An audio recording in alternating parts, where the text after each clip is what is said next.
वासुदेवाय।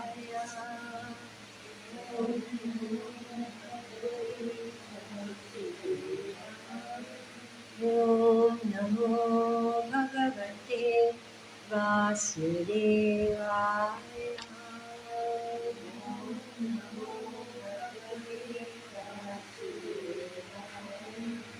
ॐ नमो भगवते वासुदेवाय।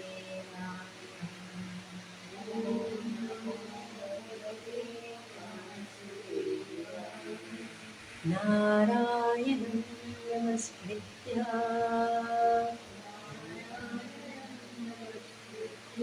नरं चैव नरोत्तमं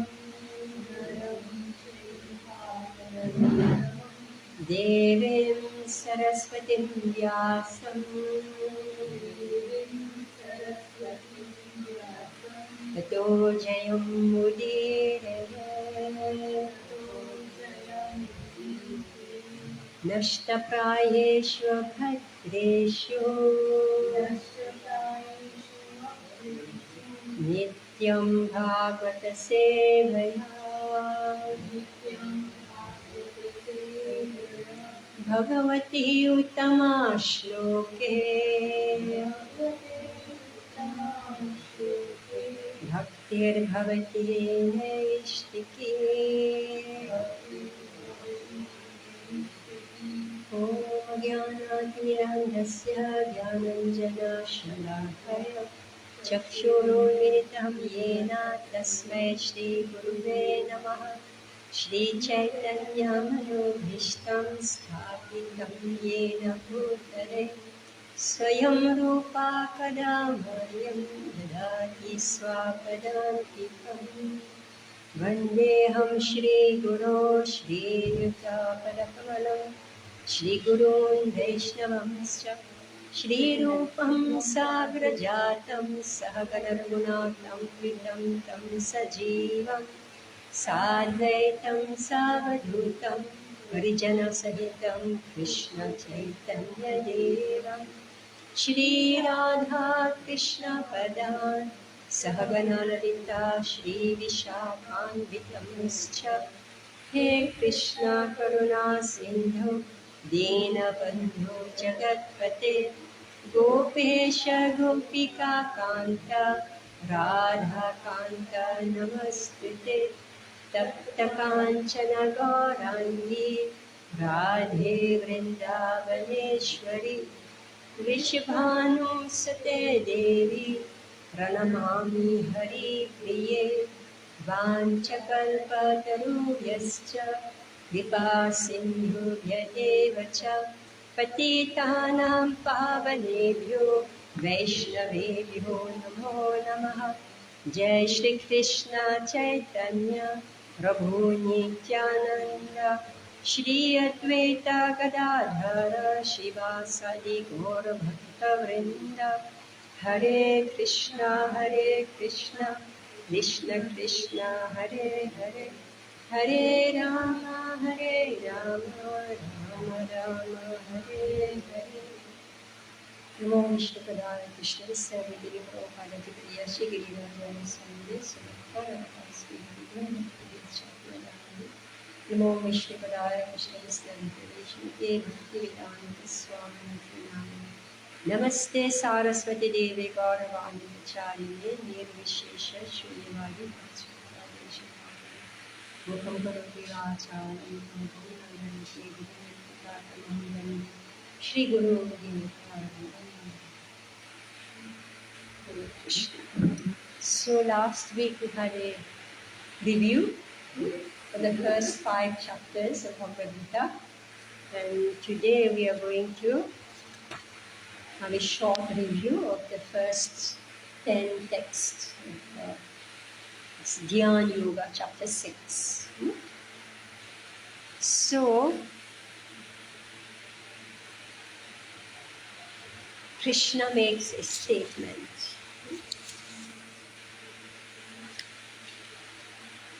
So, Krishna at the end of chapter 5 described the situation of a self-realized soul.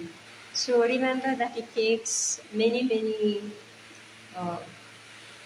takes a long time. Chapter 6. I'm just going through chapter 5, the last few verses.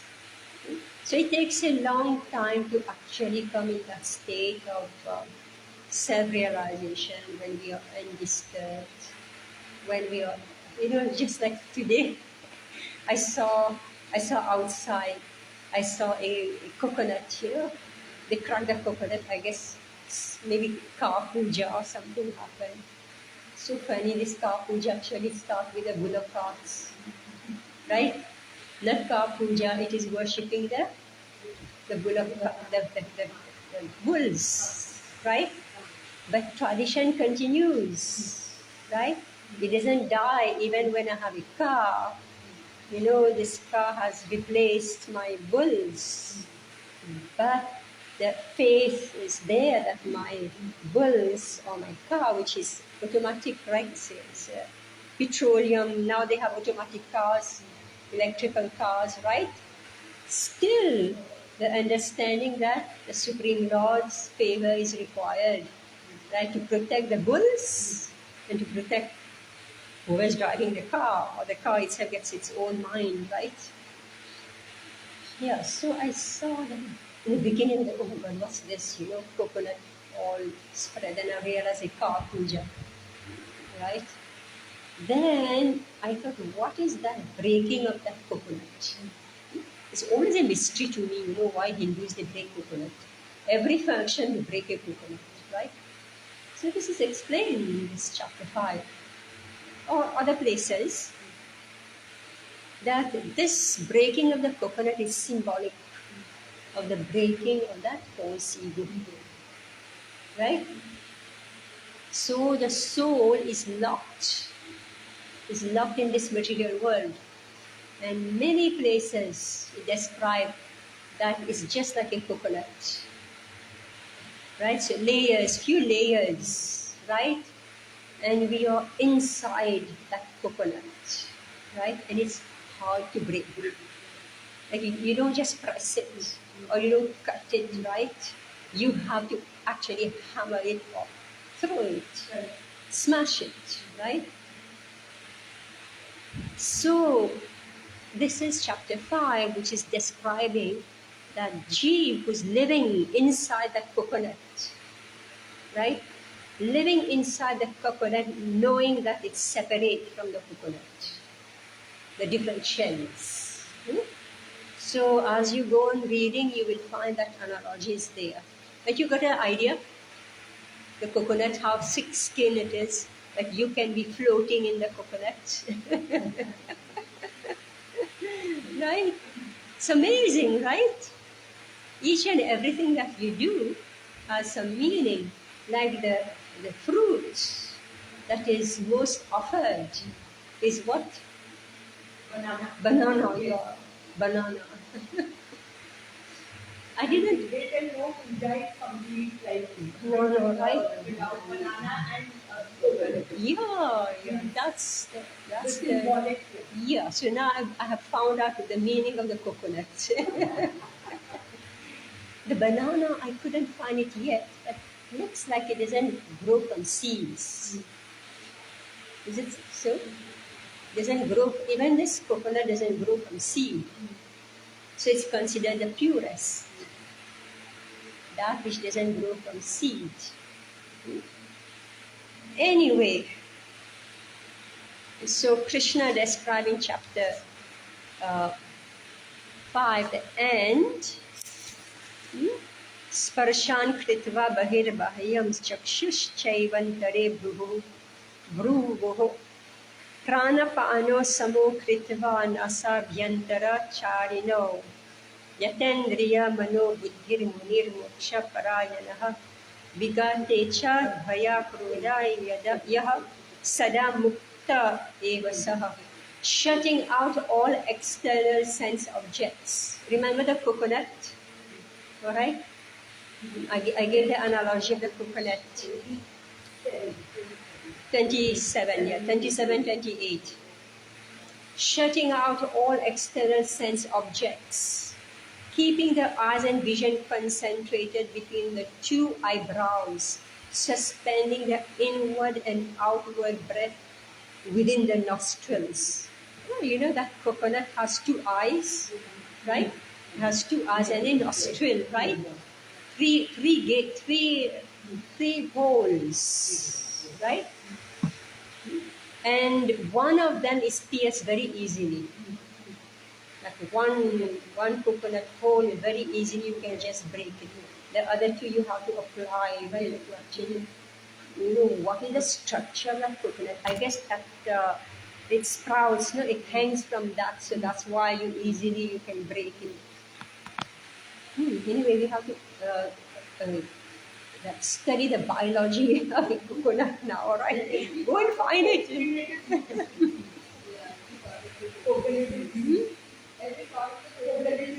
Yeah, copper, right? The skull is like the coconut, right? And they tell us some nuts are very hard to break. So that's why when you have coconut every day, you apply coconut oil, you become brainy, right? Isn't it? This is South Indian, they are very brainy because of coconut. They live on coconut. Their hair also is black, Coconut. coconut. And they use also coconut oil. Not we don't use coconut. So, I'm describing to you now the coconut. Understand the analogy which is described here, just so that you understand what we're talking about. Okay?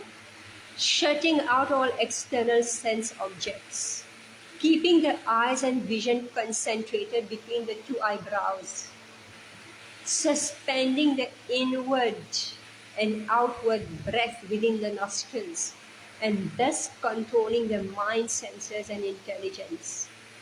The transcendentalist aiming at liberation becomes free from desire, fear, and anger.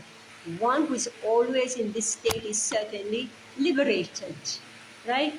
So if somebody is taking away something from us, we become fearful, right? We say, oh, this person is taking away my house, my car, my children, my families, whatever. We become very fearful, and we are full of desire that we shouldn't lose any of them. We become angry because fear of loss. We become angry. Now, the process of yoga, dhyana yoga, meaning, so it is the prana that's going. I'm running after my prana, right? If my house is my prana, if my family is my prana, I'm running after it. So now we are withdrawing the prana and catching hold of the prana. So describes here, suspending the inward and outward breath within the nostrils. So that's why we tell a person, before you become angry, take a deep breath. Right? We tell them, take a deep breath. Don't just become angry. Right? So you understand how the mind, intelligence,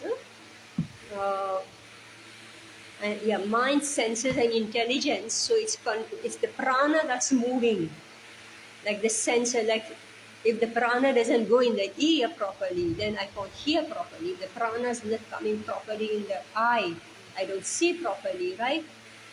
So this is the sensor. Now the prana also is not flowing proper in the mind. You go imbalance, right? That's why I say this person is mad. Prana vayu is disturbed, right? And intelligence. So intelligence is also a material organ, we would say. It's a subtle organ. It is material. So, and it is all connected to the prana. So in the system of dhyana yoga, if you control the prana, then the mind, intelligence, and the mind, the sensors, mind, intelligence are controlled. It's a mechanical system.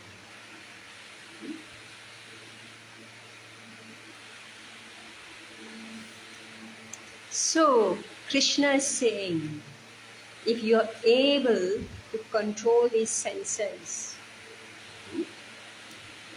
We don't identify with all those shells. Like we give the example of the coconut, the hard shell, and the soft pulp, and the water, right? So, uh, so it's like, yeah, it's like water, earth, and all this. A person in full consciousness of me, so meaning that when we withdraw, so withdrawing the prana makes us become detached from these objects. So that's the yogi, the jnana yogi. He's removing, he's controlling his prana so that he doesn't respond. He doesn't respond to the impulses of the senses or the mental senses, mental impulses. A person in full consciousness, again, that is possible only when we are Krishna conscious. If we don't shift our attention from the immediate object of conflict, right? I shift from that object to Krishna. There is no way I can resolve this problem of conflict. There's no way. Previously I used to hear Prabhupada says, unless you're Krishna conscious, you can't do this, you can't do this. Now I know. 100%. Oh, devotees are special. What is so special about them? What is special about devotees is that when they run into conflict, they are able to solve it. Others who are not attempting to fix their mind on Krishna, they are not able to solve their conflicts. They go lower and lower and lower and lower. They go actually down, very low. But devotees, because they are hearing, alright? They are hearing. So they are trying to take control of their mind, intelligence, and senses. And therefore, they are able to stabilize themselves. So here, a person in full consciousness of me, knowing me to be the ultimate beneficiary of all sacrifices and austerities, the supreme lord of all planets and demigods, and the benefactor and well-wisher of all living entities, attains peace from the pangs of material miseries. So why is Krishna giving such a statement at the end of this chapter 5? Because that's our problem in this world.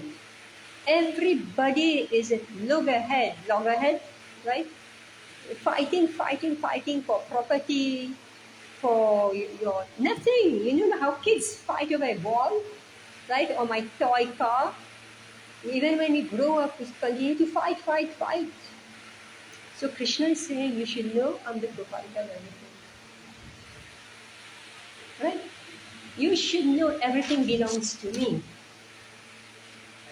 Ishavasya idam sarvam. Shishopanishad. This is the statement. Ishavasya idam sarvam. So Krishna is repeating the same thing here. The Supreme Isha is he who owns, who is the proprietor and enjoyer and controller of everything that exists. Ishavasya idam sarvam yat kinchit jagatyam jagat tena chaktena bhunjita magrida asasvi dhanam. Everything belongs to him. But Krishna is saying here, he is the beneficiary of all sacrifices and austerities. He is the supreme lord of all planets and demigods. And now, he is the benefactor and well-wisher of all living entities, meaning he's got a quota for you. Alright? He owns everything, just like a parent owns everything. And he gives quota to everybody. Right? If he has 10 children, each child will get something. Right? He's a beneficiary. So similar, Krishna is saying that don't worry. Your quota is there. and nobody should take it. Nobody should take it. So if you know about this, then you can be peaceful. Become peaceful. So he attains peace from the pangs of material miseries. Right? Everybody is wondering, when will I get over my misery? Right? When will I achieve peace from all this misery? When we will recognize that Krishna is the Bhukta. He is the owner, he is the Bhukta. He is the enjoyer of all this entire creation. Bhuktaram yagyatapasam. You say, oh, I'm working so hard. You know, like a father. Like a father, he has nothing, right? The father who has nothing. He's not born a multimillionaire, right? He has nothing. But from his whatever he has, he will save and he'll build a house, right? In Bombay, you don't build your own house. Outside Bombay, people build their own houses, right? With your own hands, you build. Right? Here you pay, I don't know how many crore you pay, or lakh crore, right? You pay, you give, you sit and wait for the person to give you your house. Right? So that yagya of collecting your money and that tapasya of building your house, you should know the bhukta of that work is the Supreme Lord. So that's why traditionally among Indian families, you do Griha Pravesh. Right? You're offering that house to the Supreme Lord. Unfortunately, you have offered a fat money to the builders. The result of your lifetime of work. Right? You work your whole life. Yagya you've done, tapasya you have done, right? And you put it in the pocket of builders. And you just do one coconut and a few banana you offer to the owner. Right? That's what you do. You say, this is for you. And everything else you have put in the pocket of the builder. Right? So, see, this is just a small introduction of Bhagavad Gita. But Srila Prabhupada in Bhagavatam and in his lectures, he says, what are you doing in the cities? What are you doing in the cities? Why are you all piling up in the cities? So Prabhupada, many places say this is mismanagement of resources, mismanagement of people. Just heard one lecture Prabhupada is saying, everywhere there's land. Why not develop the land?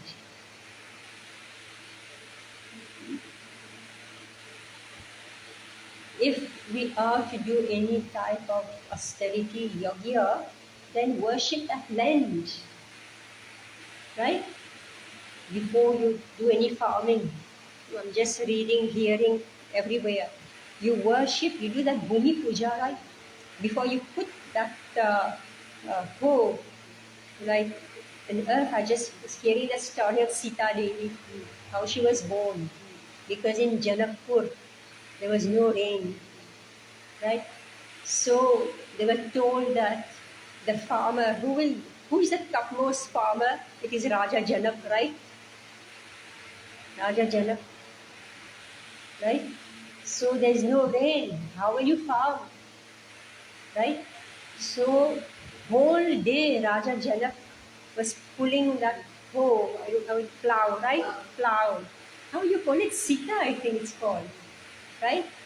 Whole day he pulled until finally he got Lakshmi Devi. So again, Prabhupada described that Lakshmi Devi is in earth. If you will till the earth, especially where Ganges is flowing, where rivers are flowing. This is where Lakshmi is, right? So this is a terrible mismanagement of resources, fooling people. I describe about your bullock cart replaced by 4 wheels. I don't know how much a car costs, right? And every day you have to turn petroleum, like petrol, right? And now you have to buy petrol through the narrow passage, right? It's not getting through. So back to bullocks, right? If you discard your bullock cart, one day you have to go back, right? So it's very pathetic. A person who in full consciousness of me, knowing me, is the ultimate beneficiary of all sacrifices and austerities, the supreme lord of all beneficiary of, what's that? The supreme lord of all planets and demigods, and the benefactor and well-wisher of all living entities, attains peace from the pangs of material miseries. So Srila Prabhupada has given huge purport. We have already covered all this. I'm just doing a summary. So now let's read text, chapter 6. So this is how it ends. That the Bhukta of all is Vishnu, Krishna. So now Sri Bhagavan Uvacha Anashrita Karma Phalam Karyam Karma Karoti Yaha Sa Sannyasi Cha Yogi Cha Na Nir Na Chakriyaha. The Supreme Person Godhead said, one who is unattached to the fruits of his work and who works as he is obligated is in the renounced order of life. And he is the true mystic, not he who lights no fire and performs no duty.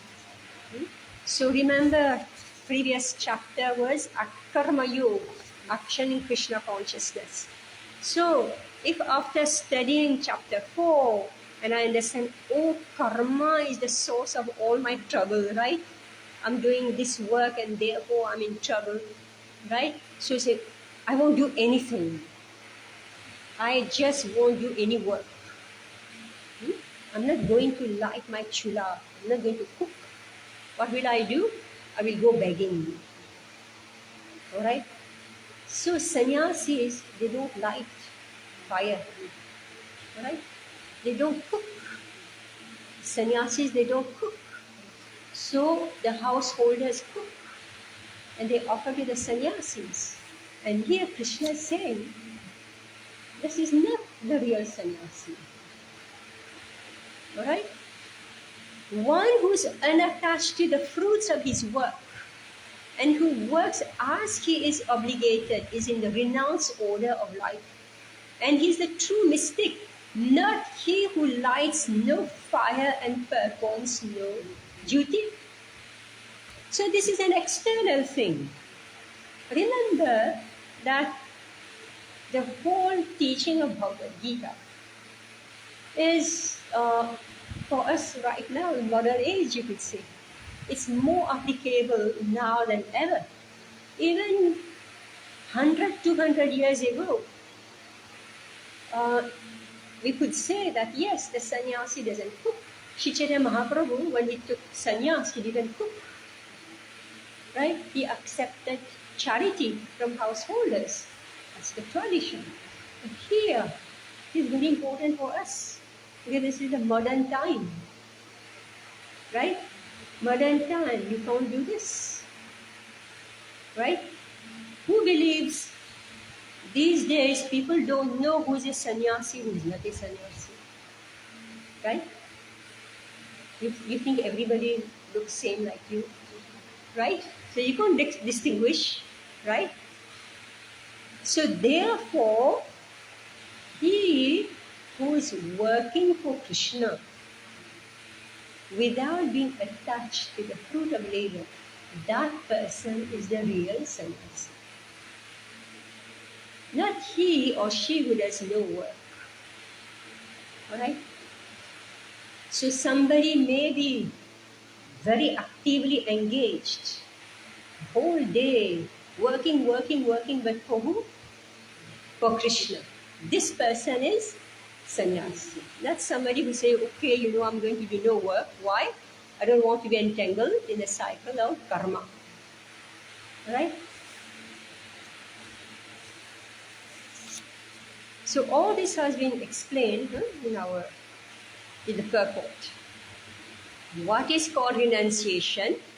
You should know to be the same as yoga, or linking oneself with the Supreme O Son of Pandu. For one can never become a yogi unless he renounces the desire for sense gratification. So, remember we discussed last week what is yoga? What is the purpose of yoga?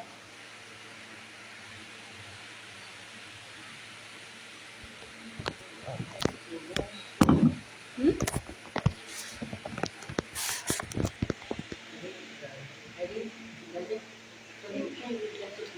How? To live with the Lord, or to join with the Lord. Yes. And what do we do for this?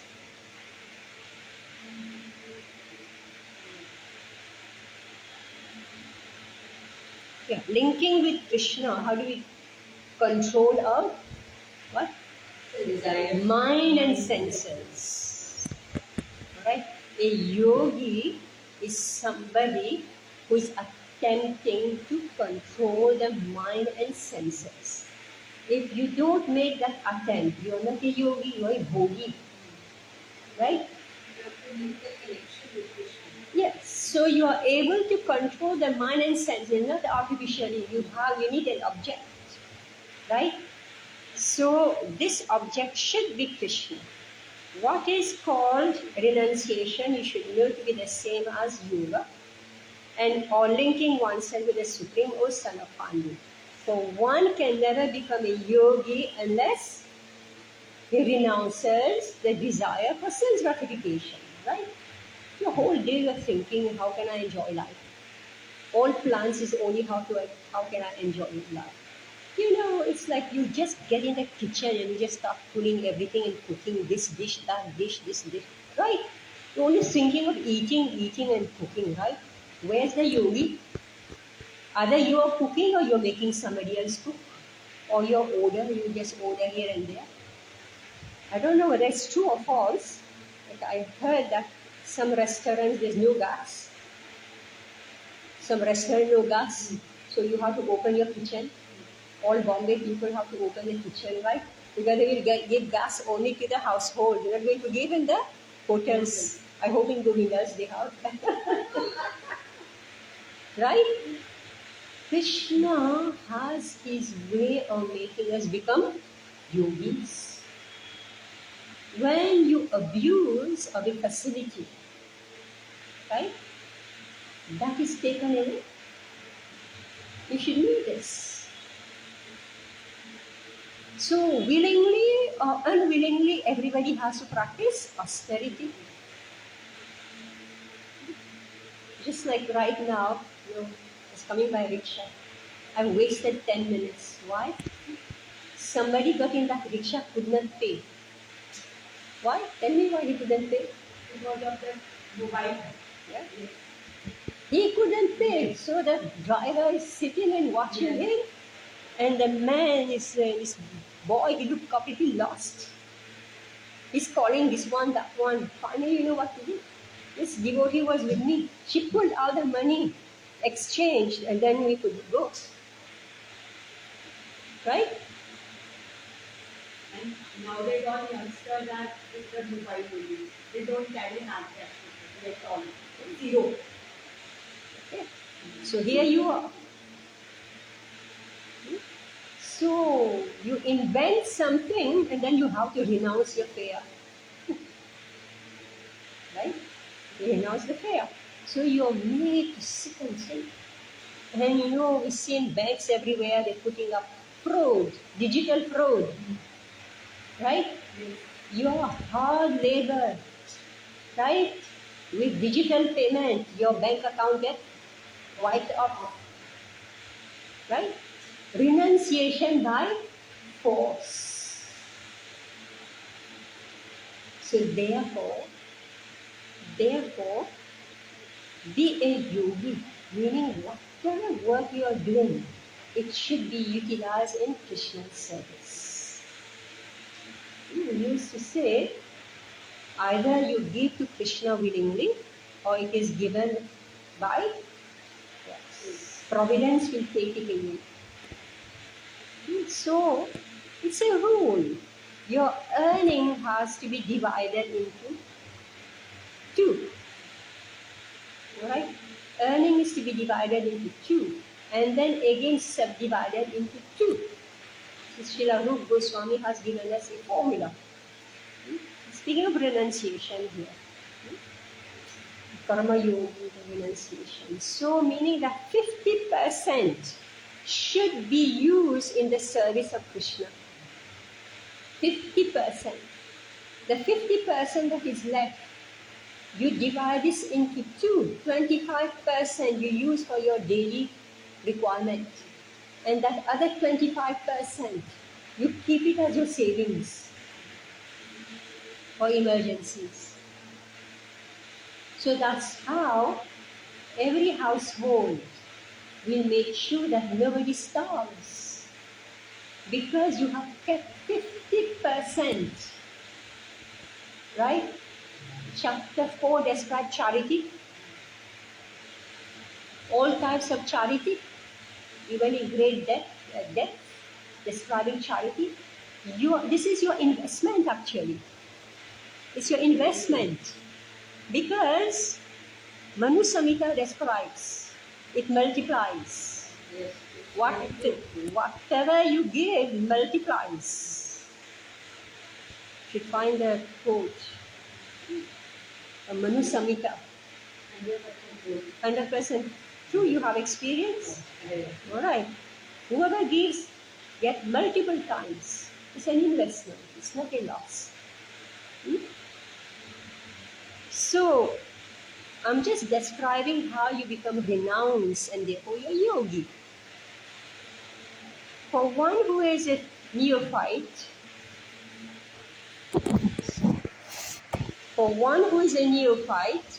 in the Eightfold Yoga system, that is the Yoga,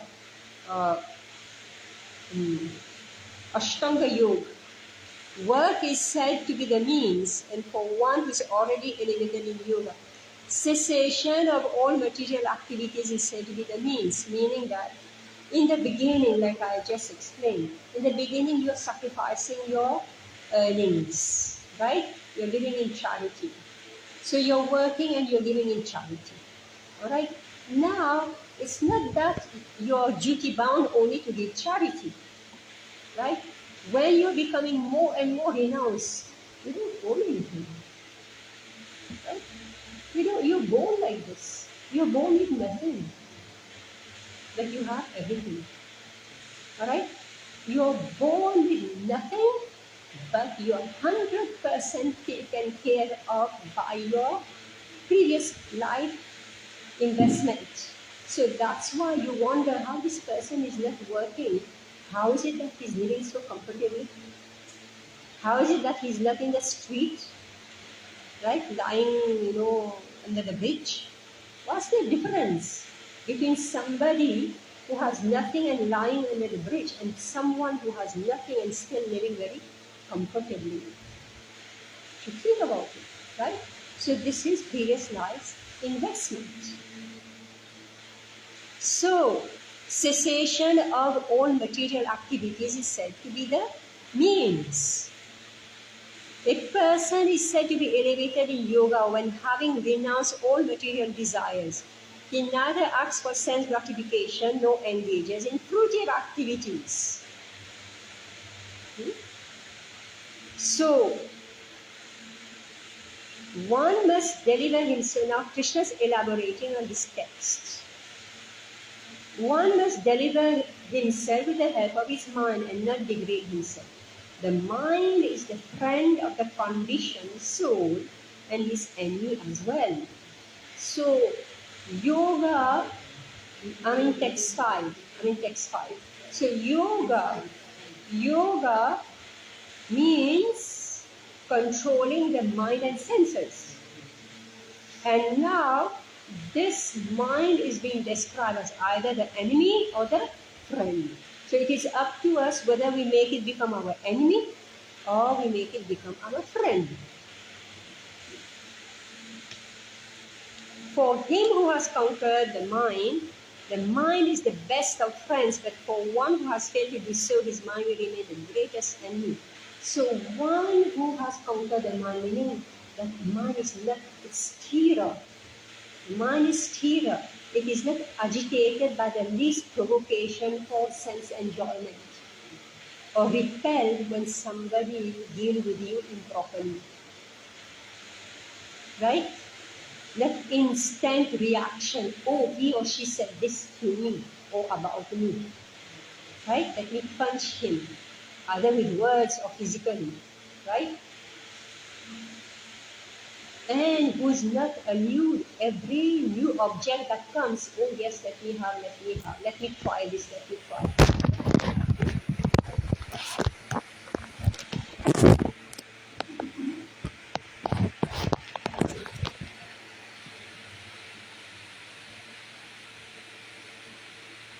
So, for him who has conquered the mind is the best of friends. And for one who has failed to do so, his mind will remain the greatest enemy. Text 7. For one who has conquered the mind. Text 7. For one who has conquered the mind, the super soul is already reached. For he has attained tranquility.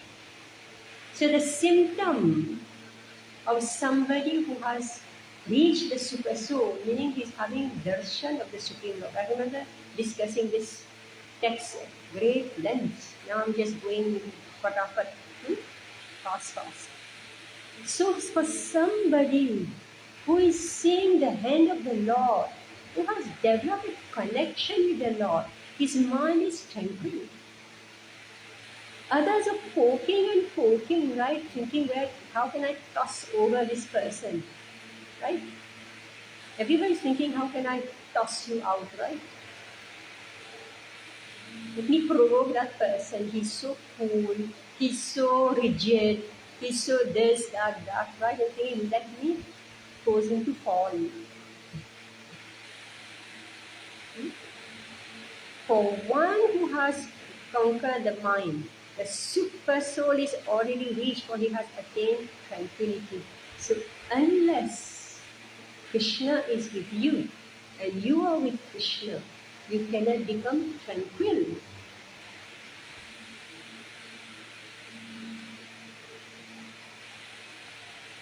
Prashantasya. Prashantasya means who has attained tranquility. Prashanta, tranquil. Prashant is peaceful. Peaceful. Shanta. Right? Prashanta. To such a man, happiness and distress, he can hold honor and dishonor are all the same. So I'm not going to again discuss this. Text 8. A person is said to be established in self-realization and is called a yogi or mystic when he is fully satisfied by virtue of acquired knowledge and realization. So again we come to this point. Like one mother asked me, devotee mother, my child is not interested, child meaning grown up 20s, not interested in Krishna consciousness. What to do? I said, one thing only, the person must read. Should read Bhagavad Gita. So, we shouldn't push our children, they'll run away. No. You will lose your child if you don't force the person to read Bhagavad Gita. While the person sits with you, right? From childhood, I shout this to everybody. From childhood, There has to be room in your house, as it used to be. Not now, all time goes only for study, and everybody knows that child will study only 2 days before the exam. Isn't it? You say, no, bada ho gaya. Right? You should study, no? The crucial time when the child is ready to deviate, that's when parents make the biggest mistake. They let the child loose. Instead of getting that discipline, every day you get up at a certain time, you take your bath, you go in the prayer room, do your puja, and you read for 15 minutes even. And when you come back again, take bath, do your aarti, sit down half an hour, you read. If you don't read, you cannot understand the value of Krishna consciousness.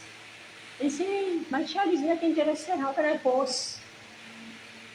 So here, Krishna is saying, a person is said to be established in self-realization and is called a yogi or mystic when he's fully satisfied. How? By virtue of acquired knowledge and realization, right? You're pushing your child go to school from the age of 5, but you don't push the child to read Bhagavad Gita. On the contrary, you take away his Bhagavad Gita, you say now, the more important books. Right? Why would you push the child to read Bhagavad Gita, Bhagavatam? Also boring. What's boring? What's boring? You don't know the rules and regulations of life. Right? The laws of karma is not going to let go of an ignorant person. Same as if you touch fire, whether you know it burns or doesn't burn, it will burn. So that person who is ignorant of his duties from age 0 till he dies, he doesn't know what is his duty. The laws of karma will let him off the hook, I don't know. Right? So this Vedic society is that society where the child is trained to live as a human being, not as an animal. He's a human being. Human being meaning he should know what is right, what is wrong. He should have regulation in his life. Whether he becomes a great yogi or not, that's immaterial. But basic manners should be there, social behavior should be there, sharing should be there, right? Some type of austerity should be there, doesn't matter what. A person is said to be established in self-realization and is called a yogi or mystic when he is fully satisfied by virtue of acquired knowledge and realization. So, it's only philosophy, it's in the books. No, you are going to experience it in the world. This Bhagavad Gita, you're going to experience it in the world. Such a person is situated in transcendence and is self-controlled. He sees everything, whether it be pebbles, stones, or gold, as the same. Text 9. A person is considered still further advanced when he regards honest well-wishers, affectionate benefactors, suhrit, mitra, udasina, madhyastha, dvesha, bandhushu, sadhushu. Suhrit, the well-wishers, mitra, the benefactors with affection. Ari also is their enemies. Udasina, neutrals between belligerent. Madhyastha, mediators between belligerents. This is our life. Description of our life here. Who is your well-wisher? Who is your friend? Who is your enemy? Who is just neutral to you? Who is the mediator? Who is envious of you? Who is the bandhusu? Your friends and well-wishers.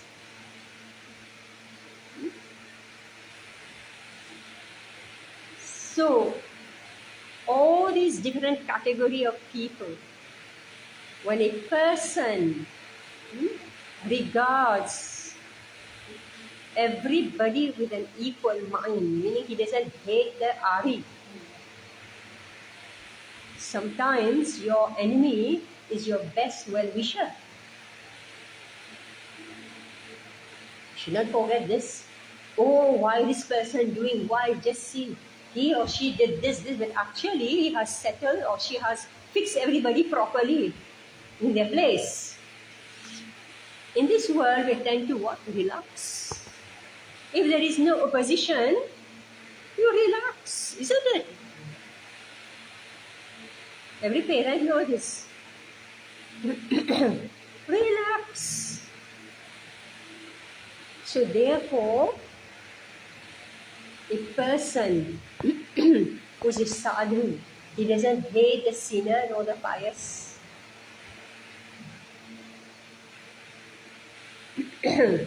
He doesn't hate the well-wisher, benefactors, etc., etc.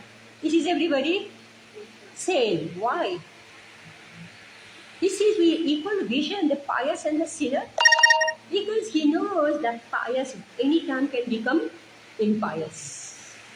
And the person who is a sinner can be made to become sinless. So they say, hate the sin, don't hate the sinner. I don't know who said that. Hate the sin, don't hate the sinner. Yeah, you don't want people to do sinful activities, right? You want to elevate people, save them from sinful deeds. And we must speak, we must preach, we must give Bhagavad Gita. We must make people read Bhagavad Gita. Now there are 3 of us here, right? I hope whatever we are reading here, we are going home, we're finding somebody who's ready to listen to us. And we already said, even if they're not ready to listen, make the child sit down and listen. Right? Give that habit. Actually, it says in Madhurya Kandambini, how do you become devotee? How do you become devotee? Some people are naturally Shraddhavan. Other people, you have to force. You have to force. It's actually use that word, bala. Forceful preaching of the preacher. Are you hearing? Are you hearing? I'm saying. Are you hearing? The person is sleeping, right? Jeev jago. Right? Remember this one mother, she told me, actually, I was going to her house and reading Bhagavad Gita. So she will always, tell the child, and then they never came when I'm there in their house. The children never came. Right? And then the mother did something or said something, and the child suddenly came out with a Bhagavad Gita. So the mother told me, whether we know it or not, the children are hearing. Right? Actually hearing. Yes. So I was giving class, mother, just 2-3 people are there, and the children never came to listen. Then something happened in the household, and the child quoted your Bhagavad Gita. Alright? Understand? So the children are actually listening. But they're not going to sit like in a classroom because you didn't give them that habit. Right?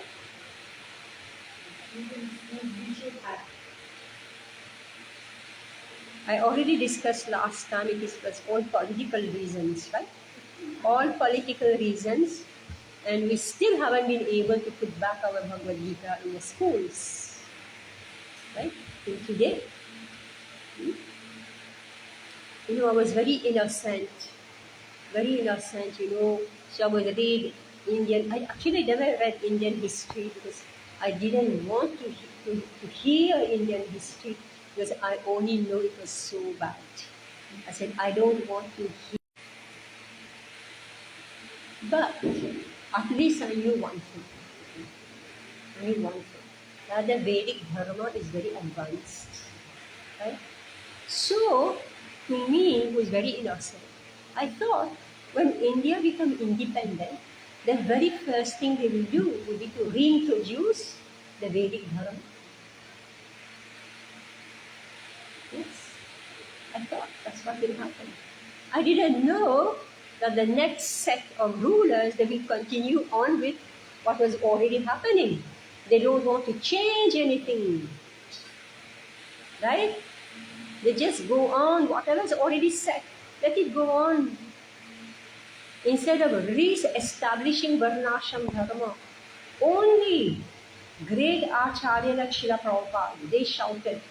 And even Gandhiji, he shouted. He said, cottage industry, no huge factories.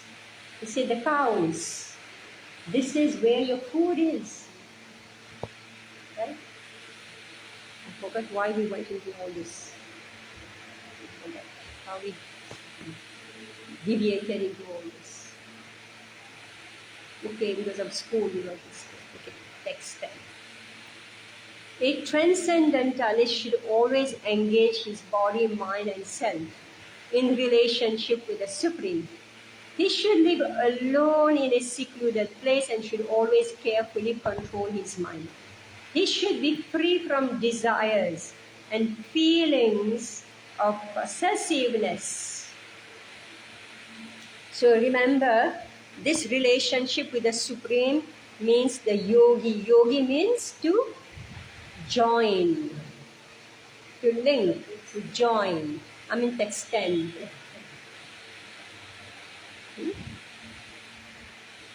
So he should live alone in a secluded place. So of course, and this continues to happen. Previously, people used to go to the holy places. Even now, I see our devotees, everybody wants to run to Vrindavan. Right? They want to live there. Unfortunately, they're not able to live. They're not able to live in Vrindavan. It's not easy to live in Vrindavan. This secluded place, means the holy places. When you're not bothered with all those materialistic things that's happening around you. But now all the holy places have become commercial places, right? To get a house in Vrindavan costs as much as getting a house in Bombay. And now you have all these high-rising, skyscraper buildings. Where's your kutir? Right? So, secluded place means a place where you are able to chant. Where you are able to read, you are able to chant. Anyway, I'm not going to go through all this again. Text 11 to 12. I think we stopped there, right? Text 11, 12. All right. So, 10 minutes and then we stop. Saucho desha pratisthapya Sthiramasana atmanaha Natyushritam nati nicham Chailajjena kushotaram Tatraikagram manha kritva Yatta chittendriya priyaha उपविश्यासने युञ्ज्यात् योगम् आत्मा विशुद्धये. To practice yoga, one should go to a secluded place and should lay kusha grass on the ground and then cover it with a deer skin and a soft cloth. The seat should be neither too high nor too low and should be situated in a sacred place. The yogi should then sit on it very firmly and practice yoga to purify the heart by controlling his mind, senses and activities and fixing the mind on one point. Purport. Sacred place refers to places of pilgrimage. In India, the yogis, the transcendentalists, or the devotees all leave home and reside in sacred places such as Prayag, Mathura, Vrindavan, Rishikesh, and Haridwar, and in solitude practice yoga, where the sacred rivers like the Yamuna and the Ganges flow. But often this is not possible, especially for Westerners. The so-called yoga societies in big cities may be successful in earning material benefit, but they are not at all suitable for the actual practice of yoga. One who's not self-controlled and whose mind is not undisturbed cannot practice meditation. Therefore, in the Brihan Naradiya Puran, it is said that in Kali Yuga, the present age of Yuga or age, when people in general are short-lived, you are just 50 years old and you see you're on the verge of death, right? 50 years old, you will say, oh, you're lucky you managed to cross 50. Short-lived, slow in spiritual realization. Oh, I don't understand. Oh, it's so boring. I don't want to read, etc., etc. Slow in self-realization. Or later, I have no time to read. I have to work. I have to do this. So slow in spiritual realization, always disturbed by various anxieties. Made up anxieties. Your family members are fighting.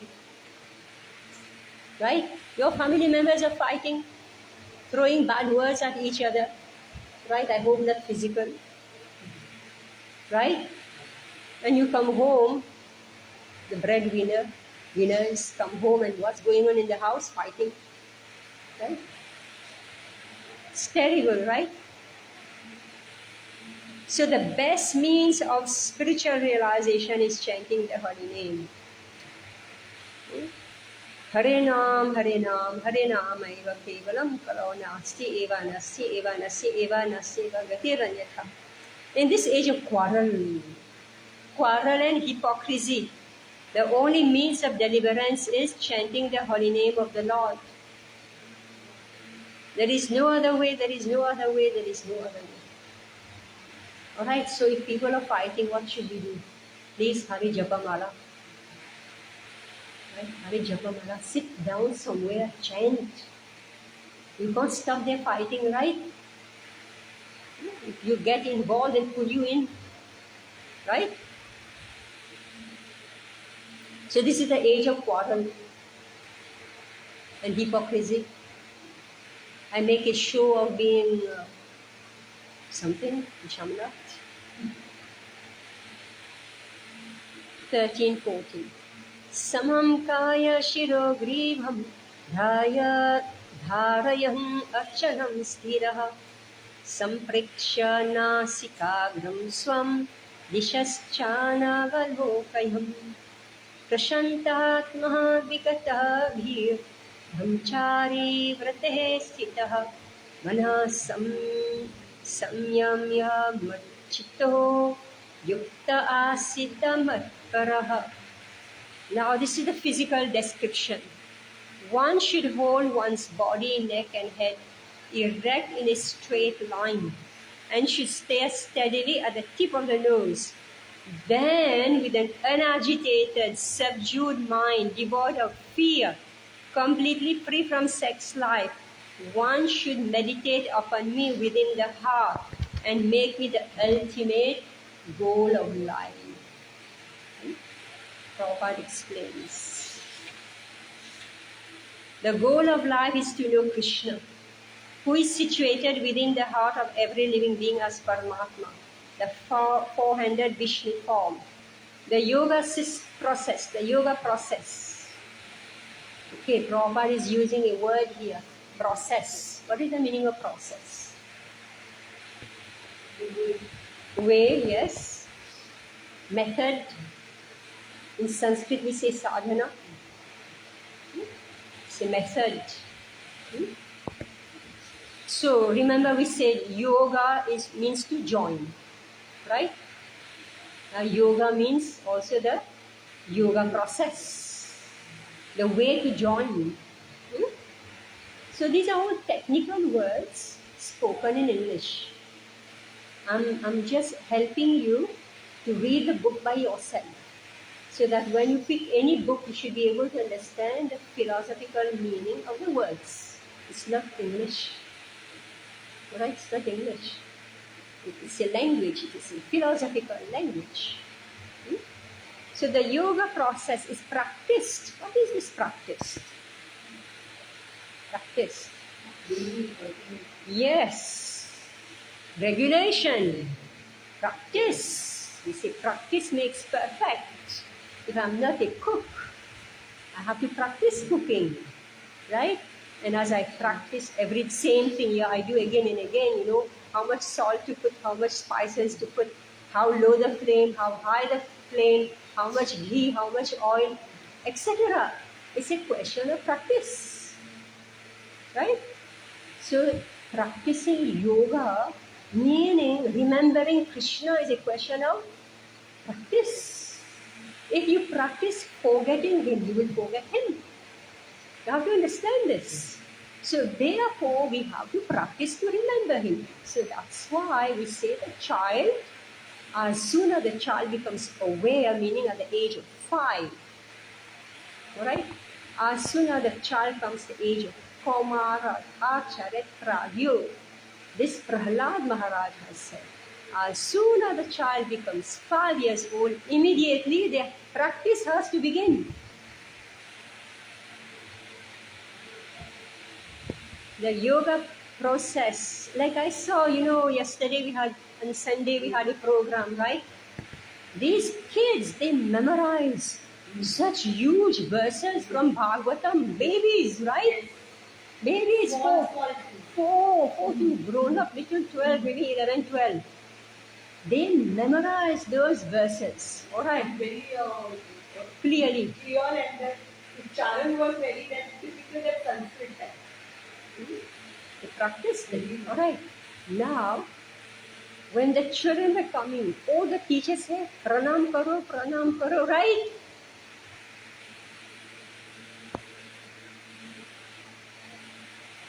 Alright? I spoke to their mother who has become Radha and all. I don't know how much time they practice and all.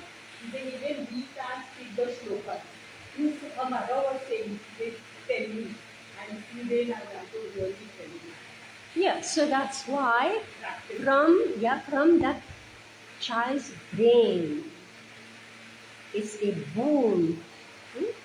The baby's brain, alright, till age of 5, alright, you pour in that Sanskrit. And when they are growing up, by the age of 12, they start to close. And that's when it becomes difficult. But whatever you have taught them from age 0 to 12, that will remain with them. It will again come out. So we are speaking of yoga process. So see here how even a child can be engaged in this yoga process instead of practicing. The yoga process is practiced in order to discover and see this localized form of Vishnu and not for any other purpose. So now what we mean? For us, our super soul is the deity. So if every day you look at the deity, whether in the temple here or at home, a picture. Alright? You cannot let your eyes off without looking at the deities. If you don't look at your deity, you forget him. 100% sure. You will pass by every day the same photograph. You don't notice him. Right? What does that mean? You forget Krishna. To be a yogi is so simple in this Kali Yuga. So simple. The pictures are everywhere. Right? You don't have to look for the picture in the heart. Right? The localized Vishnu Murti is the plenary representation of Krishna dwelling within one's heart. One who has no program to realize this Vishnu Murti is uselessly engaged in mock yoga practice and is certainly wasting his time. You know, all these yoga asana, and you walk through Bombay, you see everywhere statues of yoga asanas, right? Yoga world. Useless. No Vishnu.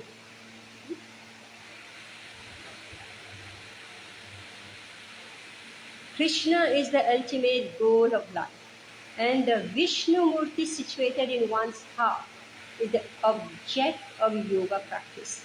To realize this Vishnu Murti within the heart, one has to observe complete abstinence from sex life.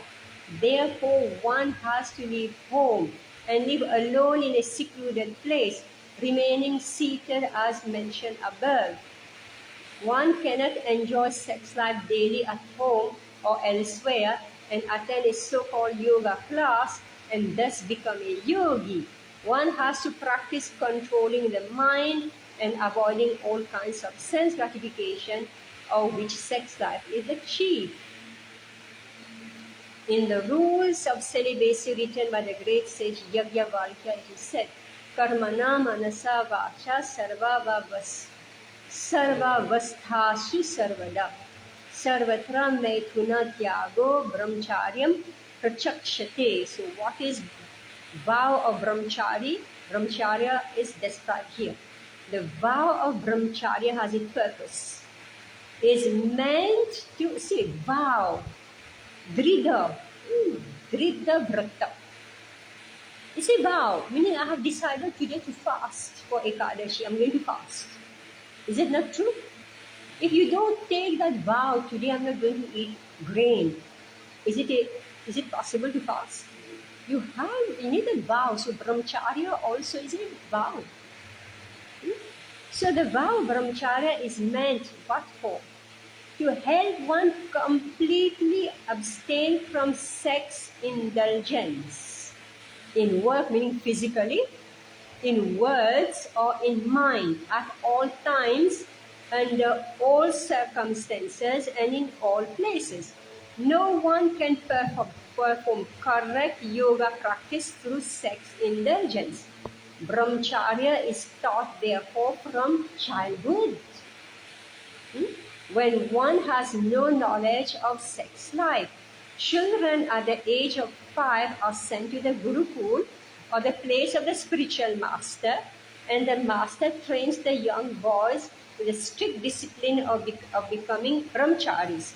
Without such practice, no one can make advancement in any yoga, whether it be dhyana or bhakti. One who, however, follows the rules and regulations of married life, having sexual relationship only with his wife, and that also under regulation, is also called a brahmachari. Such a restrained householder brahmachari may be accepted in the bhakti school, but the jnana and dhyana schools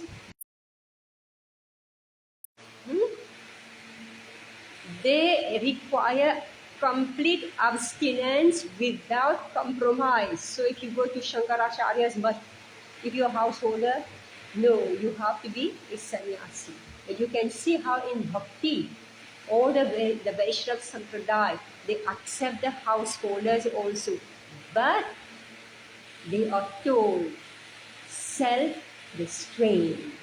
then they are counted as brahmachari.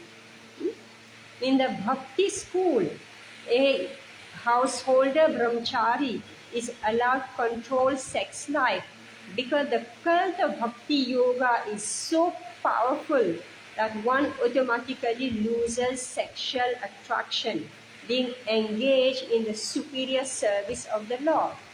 In the Bhagavad Gita 2.59 it is said, Vishaya vinivartante niraharasya dehinah raso varjam rasopyasya param drishva nivartate. Whereas others are forced to restrain themselves from sense gratification, a devotee of the Lord automatically refrains because of superior taste. What is the superior taste? The householder has given so much service. Right? Even though they may be going to work, they go to work and they're running to the temple, they have to distribute books, or there is program, right? So they, no time. So they're so much engaged in service. So they don't have to force themselves, I'm sitting next to my partner, right? No time for it. Other than the devotee, no one has any information of that superior taste. So that taste for seva is what saves the householder from unnecessary sense gratification. So here, the bhakti yogi is allowed to have children. Alright? You can have children, you take care of them. Right? But that also in a certain way. Vigata bhihi. One cannot be fearless unless one is fully in Krishna consciousness. A conditioned soul is fearful due to his perverted memory. Just see, Prabhupada is explaining what is fear.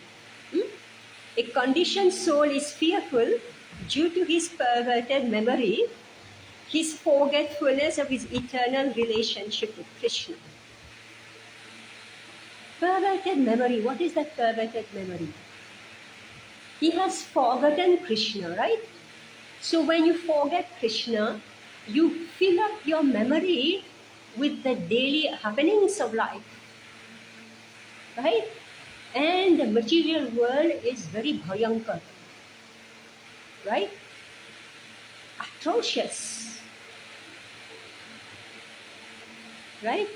So you live your life in fear.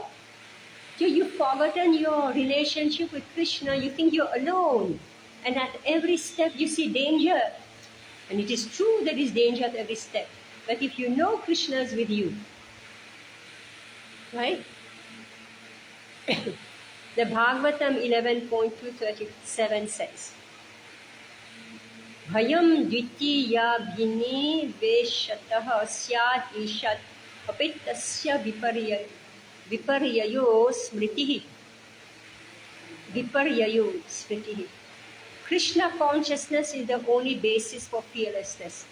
Therefore, perfect practice is possible for a person who is Krishna conscious. Meaning that if your mind